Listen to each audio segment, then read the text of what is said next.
पूजा घर में ये 3 मूर्तियाँ एक साथ कभी भी ना रखें, वरना भयंकर वास्तु दोष आपके घर में लग जाएगा। जी हाँ मित्रों, आपको कंगाल बनते देर नहीं लगेगी। अगर आप भी ये गलती करते हैं तो हो जाए सावधान। हमारे हिंदू धर्म में प्रत्येक घर में भगवान का एक पूजा स्थल जरूर बनाया जाता है, जहाँ हम और आप नित्य पूजा अर्चना करते हैं, भगवान को नहलाते हैं, उनको चंदन लगाते हैं, उनको भोग लगाते हैं, और ये सब आपको करना भी चाहिए, क्योंकि मित्रों हमारे घर में बनाया हुआ जो पूजा स्थल होता है वो एक ईश्वर से संपर्क करने का एक माध्यम होता है। अगर घर में पूजा स्थल ना हो तो घर में सकारात्मक ऊर्जा का संचार ही नहीं होगा, क्योंकि यही होता है जो कि हमारे घर में पॉजिटिव एनर्जी लेकर आता है। हमारे घर में मौजूद देवी देवताओं की मूर्तियाँ भगवान से चिंतन करने का सबसे सरल उपाय होता है, जिसके द्वारा हम अपने इष्ट देव से अपनी मनोकामनाएं मांगते हैं। मगर दोस्तों, अक्सर कई बार आप लोगों को आपकी पूजा का फल नहीं मिलता है। आपके घर में पूजा घर होने के बावजूद भी आपके घर में सुख शांति नहीं रहती है। घर में लड़ाई झगड़े या किसी बात को लेकर वाद विवाद होते ही रहते हैं। तो आपको बता दें, इसके पीछे का सबसे बड़ा कारण आपके घर का वास्तु दोष हो सकता है। वास्तु शास्त्र के अनुसार घर में उत्पन्न होने वाले सभी अशुभ संकेत और नकारात्मक वातावरण का कारण मंदिर में रखी गई भगवान की मूर्तियाँ भी हो सकती हैं, या फिर आपके घर के मंदिर का निर्माण अगर वास्तु दोष के हिसाब से न किया गया हो तो भी ये भी हो सकता है। तो इन सभी दोषों को दूर करने के लिए हमें अपने घर में वास्तु के नियमों का पालन जरूर करना चाहिए।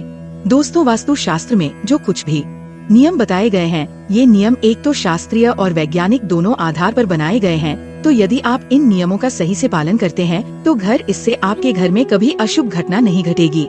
इससे आपके घर में सुख शांति बनी रहेगी। मित्रों, आपको बता दें कि घर के मंदिर में देवी देवताओं की मूर्तियों को रखने के भी कुछ नियम होते हैं। किन देवी देवताओं की मूर्तियाँ घर में रखना वर्जित है, या फिर किन देवी देवताओं की मूर्तियाँ एक साथ नहीं रखनी चाहिए, और किन देवी देवताओं की मूर्तियाँ साथ में रखना शुभ होता है।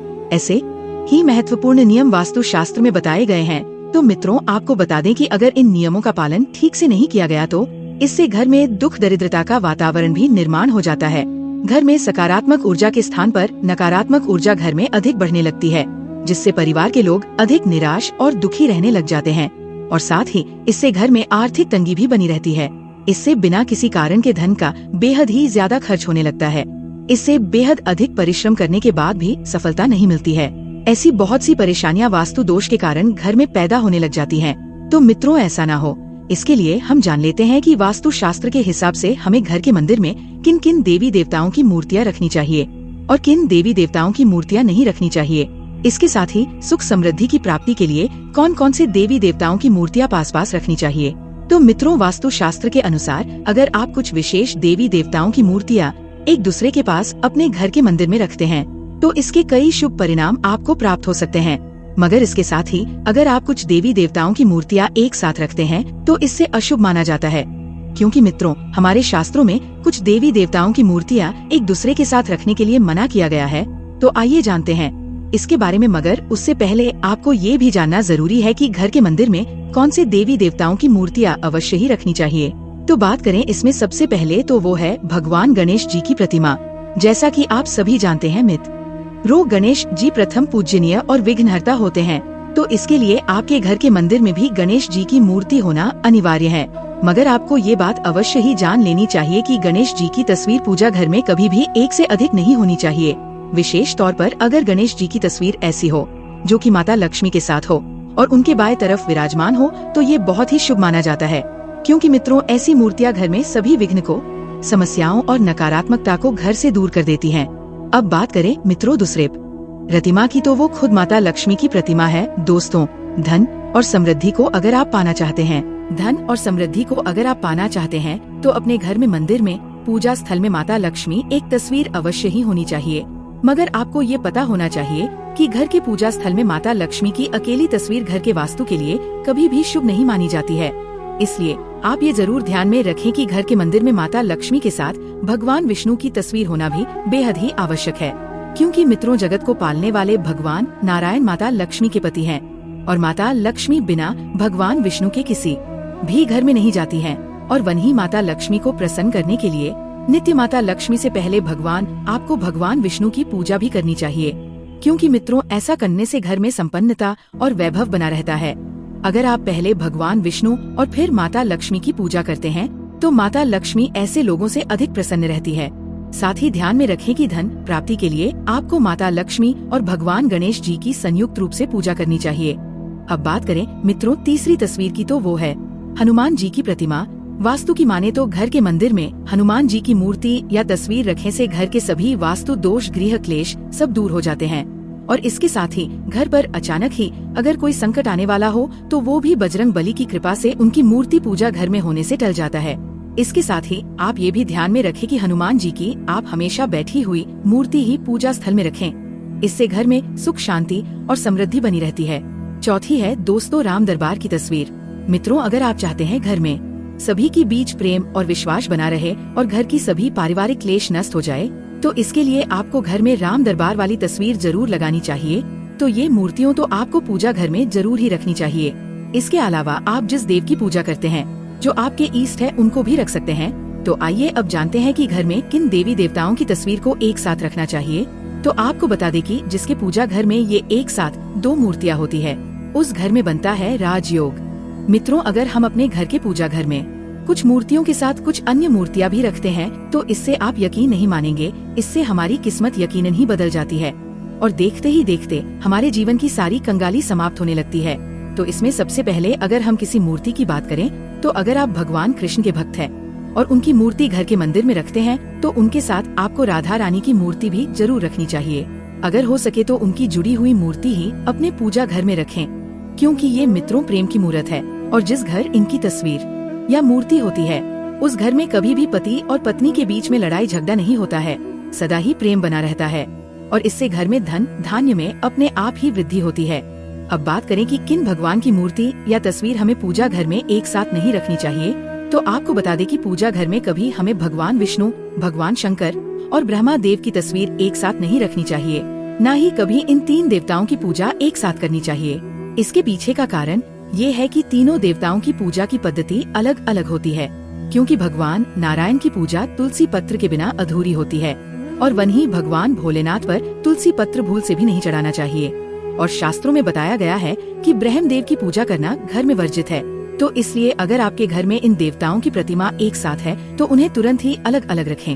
हाँ, अगर आपको इन तीनों देवों की तस्वीर एक साथ लगानी है, तो आप कन्ही घर के मंदिर से इतर इन देवी देवताओं की तस्वीर एक साथ लगा सकते हैं। इसके अलावा मित्रों घर के लिए मंदिर लेते समय लोग तरह तरह के डिजाइन देखते हैं ताकि मंदिर आकर्षक दिखाई दे, मगर आपको बता दें, घर का मंदिर आकर्षक का केंद्र नहीं बल्कि भक्ति का केंद्र है।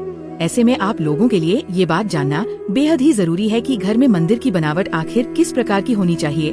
कुछ लोग जानकारी के अभाव में अपने मंदिर को सबसे अच्छा और सुंदर बनाने के लिए आजकल ना जाने क्या क्या नई नई चीजें मंदिर में लगवाते हैं, जबकि इसके बारे में उनको कुछ जानकारी नहीं होती है कि क्या वो चीज आपके घर के लिए सही है या इस चीज का आपको आपके जीवन में नकारात्मक असर झेलना पड़ सकता है। आज हम इसी चीज पर चर्चा करेंगे जो अक्सर क्या ज्यादातर लोग अपने घर के मंदिर में ये चीज लगवा ही देते हैं जो कि उनको नहीं लगवानी चाहिए। अगर आप भी इस गलती से बचना चाहते हैं, अपने परिवार को कंगाल होने से बचाना चाहते हैं, तो इस वीडियो को पूरा देखें, कहीं भी स्किप ना करें, क्योंकि हमारा उद्देश्य आप लोगों तक सही जानकारी को पहुंचाना है। तो मित्रों शुरू करते हैं और जानते हैं उस खास चीज के बारे में। दोस्तों, सभी लोगों के घरों में मंदिर तो स्थापित होता है, जो भी होना भी चाहिए। भगवान की भक्ति से बड़ी इस दुनिया में कोई भी चीज नहीं है। रोज भगवान की पूजा करने से ही हम अपने जीवन में सुखी और संपन्न रह सकते हैं। अब किसी के घर में छोटा या बड़ा जैसा भी मंदिर हो, मगर सभी के घरों में मंदिर होता जरूर है। घर में मंदिर रखना जरूरी चाहिए, क्योंकि ये हमारे हिंदू धर्म में बहुत ही शुभ होता है। मगर जैसा कि शास्त्रों में इससे जुड़े कुछ नियम बताए गए हैं, उनको आपको जानना भी बेहद ही जरूरी है। दोस्तों, ज्योतिष के अनुसार हमें अपने घर के लिए कभी भी मंदिर लेते समय या बनवाते समय कुछ खास चीजों का जानना जरूरी है, क्योंकि लोग आजकल अलग अलग तरह की डिजाइन वाले मंदिर अपन घरों में लगवाते हैं ताकि उनका मंदिर सबसे आकर्षक लगे। मगर आपको ये सब के साथ ये जरूर ध्यान में रखना चाहिए कि मंदिर एक भक्ति का केंद्र है, न कि किसी आकर्षण का केंद्र। तो आपको ये जानना बहुत ही जरूरी है कि आपके घर के मंदिर की बनावट उचित रूप से कैसी हो। तो मित्रों, आपको बता दें कि मंदिर की बनावट का ही में लोग अक्सर एक गलती कर बैठते हैं जो उनको नहीं करनी चाहिए, जो कि अक्सर लोग मंदिर की छत को लेकर कर देते हैं। आपने देखा होगा, आप किसी बाहर मंदिर या तीर्थ स्थल पर जाते हैं, जब वहाँ पर मौजूद मंदिर में गुम्बद होती है, लेकिन शास्त्रों में बताया गया है कि घर के लिए अगर मंदिर आप ले रहे हैं या बनवा रहे हैं, तो आपको उसमें गुम्बद वाला मंदिर कभी भी भूल से नहीं लेना चाहिए। जी हाँ मित्रों, यह मंदिर घर के लिए अशुभ होता है। वो कैसे, तो आइए जानते हैं इसका कारण। मित्रों, शास्त्रों में ऐसा वर्णित है कि जिस भी मंदिर में गुम्बद होता है वहाँ उस गुम्बद पर ध्वजा लगाना बेहद ही आवश्यक होता है और इसके साथ ही मंदिर के ऊपर कलश स्थापना का भी विधान होता है। और ये बात तो सभी जानते हैं कि घर के लिए जो आप मंदिर लेते हैं उस मंदिर की छत ज्यादा बड़ी होती नहीं है, तो उस पर ध्वजा लगाना और कलश स्थापना करना संभव नहीं हो पाता है। तो इसी कारण से घर के मंदिर में गुम्बद नहीं होना चाहिए। गुम्बद पर लगे ध्वजा और कलश जो होते हैं वो घर में नकारात्मकता को मंदिर में प्रवेश करने से रोकते हैं और मंदिर की पवित्रता एवं शुद्धता भी बनाए रखते हैं। जबकि घर के मंदिर में बिना कलश या झंडे की गुम्बद नकारात्मकता को बढ़ाती है। इसके साथ ही ये भी एक नियम है कि मंदिर पर लगे झंडे से ऊंचा और कुछ भी नहीं होना चाहिए। आसपास की कोई इमारत या वास्तु उस झंडे के ऊपर नहीं जानी चाहिए। तो इसीलिए घर के मंदिर में गुम्बद नहीं लगानी चाहिए, क्योंकि उस पर आप ध्वजा नहीं फहरा सकते हैं। क्योंकि घर में बहुत से वस्तुएं होती हैं जो कि मंदिर की गुम्बद से ऊंची होती हैं, तो इसका आपको कोई भी लाभ प्राप्त नहीं होता है। तो मित्रों, ये जानकारी अगर आपको समझ आई हो तो वीडियो को एक लाइक जरूर कर दें और साथ ही वीडियो को अपने प्रियजनों तक शेयर भी करें। और चैनल पर पहली बार आए हों तो चैनल को सब्सक्राइब जरूर कर दें। साथ ही कमेंट में लिखें हर हर महादेव।